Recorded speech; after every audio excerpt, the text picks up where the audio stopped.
You're about to die. The government has decided your time is up, and in just a few hours, you'll be gone forever. You get to make one final request. Anything you want for your last moments on Earth. What would you ask for? A favorite meal? Time with family? Maybe just a simple comfort from your past. Now imagine you get a no. Today, we're diving into some of the most shocking cases where death row inmates made their final requests and were completely denied. From a man who wanted to feed the homeless with his last meal to someone desperately asking for just a little more time to prove they were innocent. On August 5th, 1981, in Memphis, Tennessee, Philip Workman was high on drugs when he tried to rob a Wendy's restaurant, and well, things didn't go as planned. During the robbery, 3 Memphis police officers responded to the silent alarm triggered by the worker, and upon their arrival, Workman attempted to flee across a nearby parking lot, where Lieutenant Ronald Oliver was then shot and killed. But the question still remains, was it Workman who killed him? For 26 long years, Workman sat on death row. He kept saying he was innocent, claiming he never fired the shot that killed Officer Oliver. His lawyers fought case after case, but nothing worked. As his execution date got closer in May 2007, everyone expected Workman to ask for a typical last meal, maybe a steak dinner, some cake, or comfort food from his childhood. Instead, he made a request that nobody saw coming. Workman didn't want food for himself at all. Instead, he asked prison officials to deliver a large vegetarian pizza to any homeless person in Nashville. It was an incredible act. A man facing death wanting his final act to be one of charity and kindness toward complete strangers. The Tennessee Department of Correction said, absolutely not. They shut down the request immediately, explaining that prison policy didn't allow inmates to donate food to other people. Officials said that last meal requests were meant only for the person about to be executed and couldn't be used to help others. They worried about setting a bad example.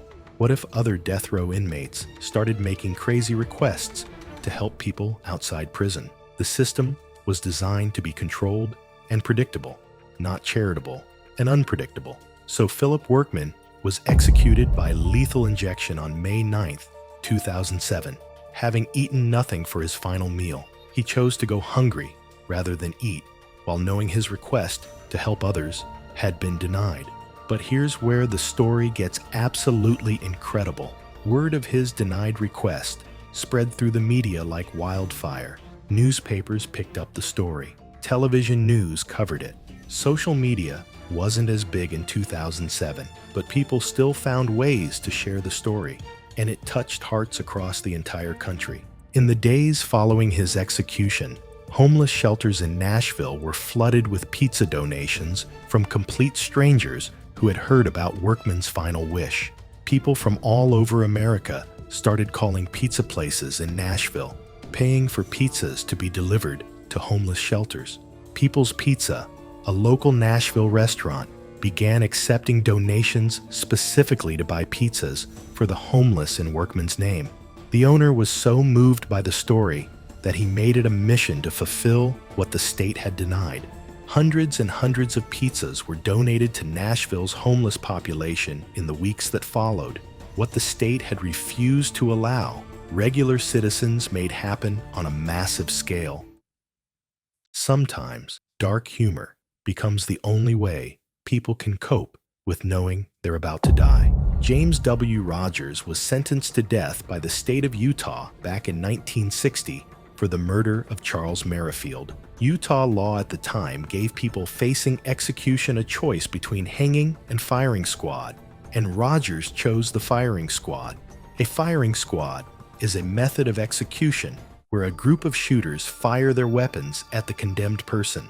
But his final request was as darkly funny as it was completely impossible. He asked to wear a bulletproof vest during his execution by firing squad. Rogers reportedly told prison guards that he didn't want to take any chances. Some people interpreted it as his way of keeping his dignity through humor during his final days. Others saw it as him making fun of the whole execution process. The guards who talked to Rogers said he seemed to find the whole situation absurd. Here was the state going through elaborate procedures to kill him with military precision, and he was asking for protection from the very thing designed to kill him. Utah prison officials denied the request without spending much time thinking about it. The practical impossibility was obvious. A bulletproof vest would completely defeat the purpose of execution by firing squad. The whole point was for the bullets to kill him. But beyond the logical impossibility, officials worried about setting a bad example for future cases. They didn't want prisoners making absurd or attention-seeking final requests. They didn't want executions turned into circus shows or comedy acts. On the morning of March 30th, 1960, Rogers was driven to the execution site on a clay flat about a mile from the prison.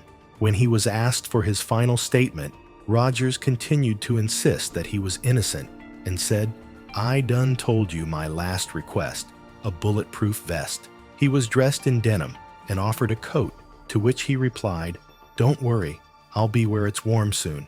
Rogers was strapped to a wooden chair inside a 20-foot canvas enclosure. The firing squad, who stood around 23 feet away, consisted of 5 volunteers who were paid $75 each. One of them was provided a .30-30 rifle that was loaded with a blank so that none of them would be certain who fired the lethal shots. Rogers was then executed at 6:16 a.m., the time of sunrise. This might be the most heartbreaking case on our entire list because Troy Davis wasn't asking for food or comfort. He was simply asking for more time to potentially prove he was innocent of the crime that put him on death row. On August 19, 1989, off-duty police officer Mark McPhail was working a second job as a security guard in Savannah, Georgia, when he noticed a fight in the parking lot. McPhail went over to stop before it escalated, but just moments after, he got shot and killed. Troy Anthony Davis was convicted of the crime.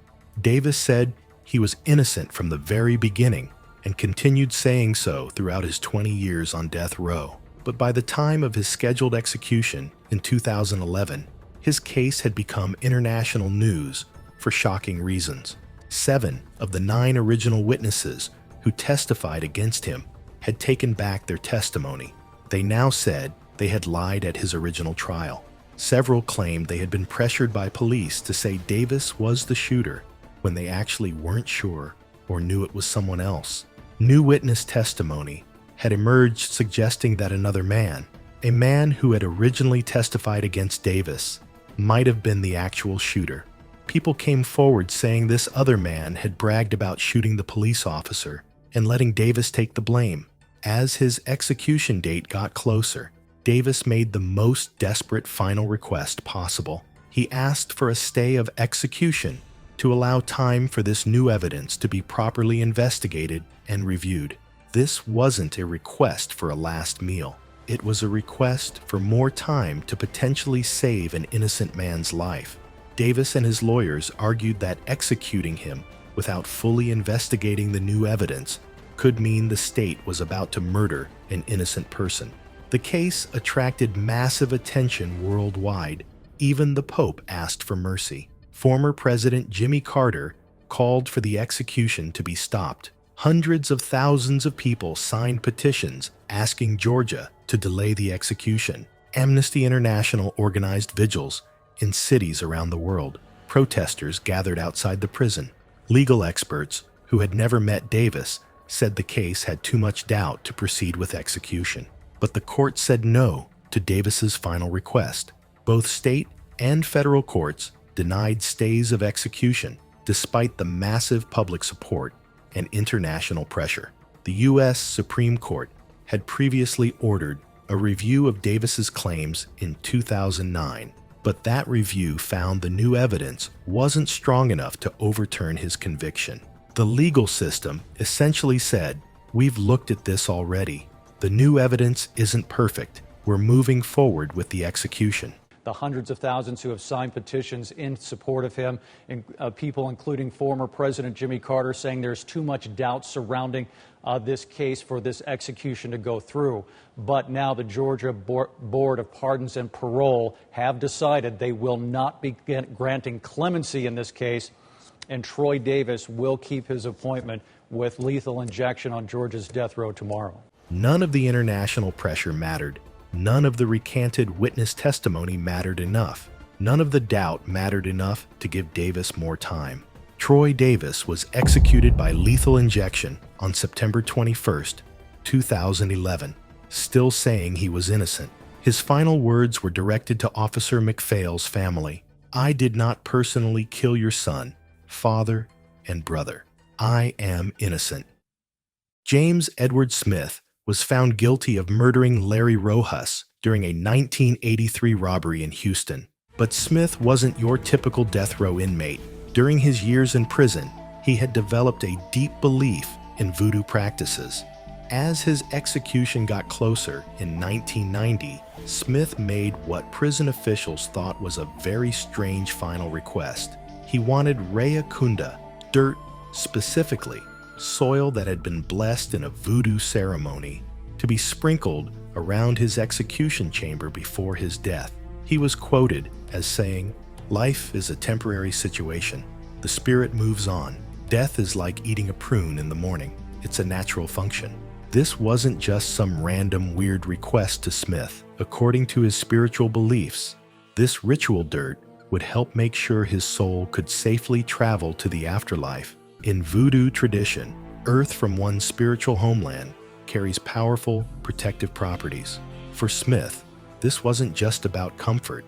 It was a crucial religious ceremony he believed was absolutely necessary for his eternal soul. Smith had spent years studying these spiritual practices. He had books, he had spoken with spiritual advisors through letters, and he had become deeply committed to these beliefs. To him, dying without this ritual would be like a Christian being denied last rites or a Muslim being prevented from facing Mecca. The Texas Department of Criminal Justice shut it down immediately. Officials gave several reasons for their refusal. First, they couldn't verify who would bless the dirt or how it would be blessed, and also considered the request too far outside their standard procedures. James Edward Smith was executed by lethal injection on June 26, 1990, without the ritual dirt he believed was necessary for his spiritual journey. According to witnesses, he spent his final moments praying in what they assumed were African spiritual chants. His case became an important legal example that prison officials could deny final requests they considered too far outside established religious norms, even when inmates claimed sincere religious belief. And in the end, his last meal was just plain yogurt. Now we come to one of the most medically complicated death penalty cases in recent history. Russell Bucklew was found guilty of murder, rape, and kidnapping in Missouri. But Bucklew suffered from a rare medical condition called cavernous hemangioma. Basically, blood-filled tumors throughout his head, neck, and throat that made him look severely disfigured. By the time of his scheduled execution, Bucklew's condition had gotten much worse. The tumors had grown larger and more dangerous. His attorneys argued that the standard lethal injection method would cause him extraordinary suffering that went beyond what executions were supposed to inflict. The problem was terrifying. The tumors in his throat could burst during the execution process, potentially causing him to choke on his own blood while he was dying. Medical experts testified that his death could be prolonged and incredibly painful in ways that might violate the Constitution's ban on cruel and unusual punishment. There were protests at the Missouri Capitol. One of the concerns they had was that medical experts said Bucklew could choke on his own blood due to a rare medical condition. So Bucklew made a desperate final request through his legal team. He asked that if the state insisted on executing him, they should use a different method, specifically lethal gas, which doctors believed would be less likely to cause the horrific complications they feared. Missouri officials denied the request. They refused to change execution methods, arguing that lethal injection was the only method allowed by state law. Changing the law would require legislative action, and they weren't willing to delay the execution for that process. They said they had procedures in place and weren't going to customize executions for individual inmates' medical conditions.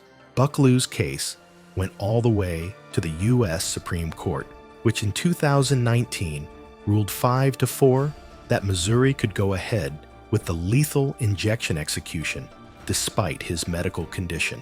The majority ruled that Bucklew hadn't proven that his execution would definitely cause excessive suffering. Russell Bucklew was executed by lethal injection on October 1st, 2019. According to official witness accounts, the execution went smoothly without the catastrophic complications his attorneys had feared. But some witnesses reported that Bucklew appeared to struggle more than typical executions, and the process took longer than usual. Here's a story that seems like it should have had a happy ending, but the system had completely different plans. Ronald Phillips faced execution in Ohio for the 1993 rape and murder of his girlfriend's 3-year-old daughter, one of the most horrible crimes imaginable. As his execution date approached in 2017, Phillips made a request that seemed to offer something positive from his final act. He wanted to donate his organs to family members who desperately needed transplants to survive. This wasn't just a random charitable gesture. Phillips had a sister with serious kidney disease who was on dialysis and desperately needed a kidney transplant to live. He also had a nephew who needed a heart transplant due to a genetic condition. Medical testing had confirmed that Phillips was a compatible donor for both relatives. For Phillips, organ donation represented a chance to save lives even as his own life was ending. His sister had been on the kidney waiting list for years. His nephew's heart condition was getting worse. Phillips saw a way to do something good with his death to make sure his family members could live. The families were desperate and hopeful. They had already gone through all the medical testing. The doctors had confirmed compatibility. Everything was ready except for the prison's permission.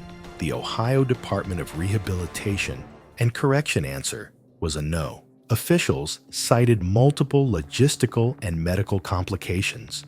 They explained that organ donation requires extremely precise timing and completely sterile conditions that couldn't be guaranteed with their execution schedule and procedures. Prison officials also worried about security issues. Organ donation would require additional medical personnel in the execution area. It would require keeping Phillips's body in specific conditions after death. It would complicate what they wanted to be a simple, controlled procedure. Phillips's attorneys fought the decision in court, arguing that denying organ donation violated his right to decide what happened to his body after death. They also argued that it potentially violated the rights of his family members who desperately needed the organs to survive. But the state prioritized execution efficiency over life-saving organ donation. They said their job was to carry out the execution as ordered by the court, not to coordinate complex medical procedures that might save lives. Ronald Phillips was executed by lethal injection on July 27, 2017, without being able to donate his organs. His sister and nephew were left to continue their desperate searches for compatible donors from other sources. The cruel irony: while Phillips couldn't save his family members' lives in Ohio, other states have successfully accommodated organ donation requests from death row inmates. It wasn't impossible, it was just inconvenient. Georgia, for example, had allowed organ donation from executed inmates in previous cases. The procedures existed, the medical knowledge was available. Ohio just chose not to make the effort. These denied requests show us something powerful.